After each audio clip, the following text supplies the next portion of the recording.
Very good morning everyone. स्वागत करते हैं एक बार फिर से हम आपके अपने यूट्यूब चैनल सीयूईटी रैंकर्स में। आज के सेशन में आप लोगों को करेंट एजुकेशनल सिनेरियो की क्लासेस कराई जाएंगी और इस सेशन में आप लोगों को एनईपी 1968 के बारे में बताया जाएगा। जैसा कि हम लोग पार्ट 1 इसको सॉल्व कर चुके हैं, पार्ट 2 आज हम लोग सॉल्व करेंगे और यह क्लासेस आप लोग की डेली सुबह 9 बजे होती है लाइव और मैं हूं आपका मेंटोर अमरजीत सर। तो चलिए शुरू करते हैं आज के सेशन को। और सेशन शुरू से पहले आप लोग बताना चाहेंगे कि पार्ट 1 में यहाँ पर एक गलती हो गई थी, उस गलती को मैं आप लोग सुधार करना चाहूँगा कि वहाँ पे एक प्रश्न आया था कि एनईपी 1968 के लागू होने के समय देश के तत्कालीन प्रधानमंत्री कौन थे। तो मैंने वहाँ पे शायद सर्कल बनाया था इंदिरा गांधी पे, लेकिन टिक लग गया था राजीव गांधी पे। तो राजीव गांधी नहीं होगा, उसको सही कर लीजिएगा, इंदिरा गांधी आपका सही होगा। ठीक है, 1968 में आपकी जो प्रधानमंत्री थे वह आपकी इंदिरा गांधी थी, न कि राजीव गांधी थे। ठीक है, और जैसे कि आपको पता है कि लास्ट वाले जो हम लोग क्लास चला था 1968 का, उसमें हम लोगों ने 11 प्रश्न हल किए थे। आज हम लोग प्रश्न नंबर 12 से शुरू करेंगे। प्रश्न नंबर 12 दिया हुआ है कि डॉक्टर राधाकृष्णन की अध्यक्षता में विश्वविद्यालय शिक्षा आयोग की गठन कब किया गया था। प्रश्न पूछा गया है कि विश्वविद्यालय शिक्षा आयोग का गठन कब किया गया, 1948, 1952, 1964 या फिर 1968 में। तो सही आंसर होगा आपका प्रश्न नंबर 12 का। देखिए सिंपल सा है कि विश्वविद्यालय शिक्षा आयोग, तो विश्वविद्यालय शिक्षा आयोग का जो गठन किया गया था वह 1948 में किया गया था। इसको ध्यान रखिएगा, ये नहीं कि आप लोग 1968 लगा के चले हैं, क्योंकि 1968 में यहाँ पे एनईपी 1968 आया था, तो इसमें आप लोग कंफ्यूज मत होइएगा। 1948 आपका सही आंसर होगा। अब आते हैं प्रश्न नंबर 13 का। दिया हुआ है कि माध्यमिक शिक्षा आयोग का गठन कब किया गया था, 1952 में, 1964 में, 1968 में या 1990 में। तो प्रश्न नंबर 13 का सही आंसर होगा आपका ऑप्शन नंबर ए, 1952 में माध्यमिक शिक्षा आयोग का गठन किया गया था। अगला प्रश्न आपके सामने दिया हुआ है कि स्वतंत्र भारत की पहली शिक्षा नीति कौन सी है। स्वतंत्र भारत की पहली शिक्षा नीति कौन सी है, ये आपको बताना है। 1968 की, 1948 की, 1952 की या फिर 1964 की। तो सिंपल सा आंसर यहाँ पे केवल आपको एक ही दिखाई दे रहा है और वह है आपका 1968। तो ऑप्शन नंबर ए यहाँ पे सही होगा। अगला प्रश्न आपके सामने दिया हुआ है कि पहली शिक्षा नीति यानी एनईपी 1968 किस आयोग की सिफारिश पर आधारित थी, यानी कौन से आयोग का यहाँ पर गठन किया गया था जिसके आधार पर एनईपी 1968 लागू किया गया था।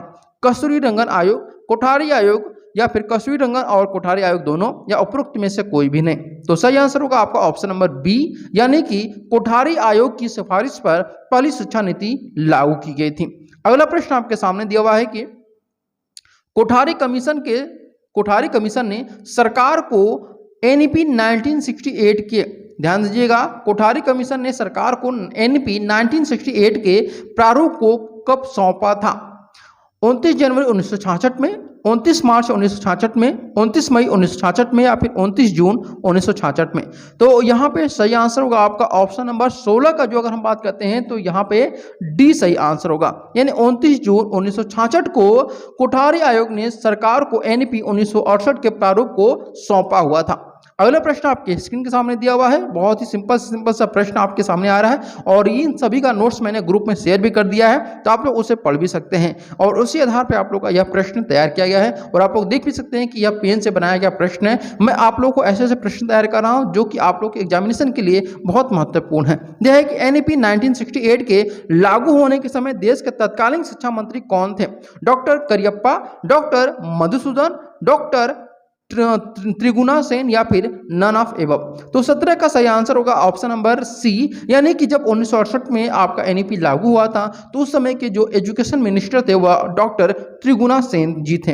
अगला प्रश्न आपके स्क्रीन के सामने दिया हुआ है कि एनईपी 1968 के लागू होने के समय शिक्षा किस सूची में थी। जैसे आपको पता है कि राज्य सूची, केंद्र सूची और समवर्ती सूची होती है, तो यहाँ पे बताना है कि एनईपी 1968 के तहत जो आपका लागू हुआ था उस समय शिक्षा, तो शिक्षा उस समय किस सूची में रखा गया था, राज्य सूची में, केंद्र सूची में, राज्य और केंद्र दोनों या फिर समवर्ती सूची में। तो सही आंसर होगा आपका ऑप्शन नंबर ए, उस समय आपका राज्य सूची था और वर्तमान समय में देखा जाए तो यह शिक्षा जो है समवर्ती सूची का हिस्सा है। अगला प्रश्न आपके सामने दिया हुआ है, ध्यानपूर्वक देखिएगा। दिया हुआ है कि किस भाषा को संपर्क भाषा के रूप में विकास करने की सिफारिश की गई थी, हिंदी को, अंग्रेजी को, संस्कृत को या फिर भोजपुरी को। तो 19 का जो सही आंसर होगा वह आपका बी सही होगा, अंग्रेजी को संपर्क भाषा के रूप में विकास करने की सिफारिश 1968 के शिक्षा नीति में की गई थी।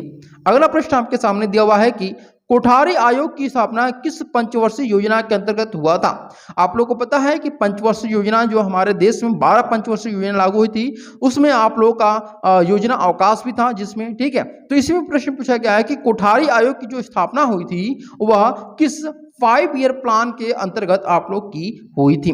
तो यहाँ पे 4 ऑप्शन दिए गए हैं, प्रथम पंचवर्षीय योजना, द्वितीय पंचवर्षीय योजना, तृतीय पंचवर्षीय योजना या फिर चतुर्थ पंचवर्षीय योजना।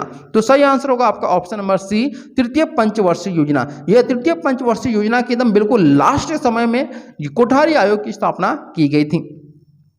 इसके साथ आपको बताना चाहेंगे कि हमारे यहाँ पे आप लोगों के लिए टेस्ट सीरीज की व्यवस्था की गई है। जो भी टेस्ट ज्वाइन करेंगे उनको topic wise notes, subject wise test, ये सभी जो भी फैसिलिटी आप लोग देख रहे हैं उन सभी को आप लोग को प्रोवाइड कराया जाएगा। प्रश्न नंबर 21 दिया हुआ है कि केप का फुल फॉर्म क्या है। Central advisory board of education, central analysis board of education, central advisory banking age या फिर सेंट्रल एनालिसिस बैंकिंग बोर्ड।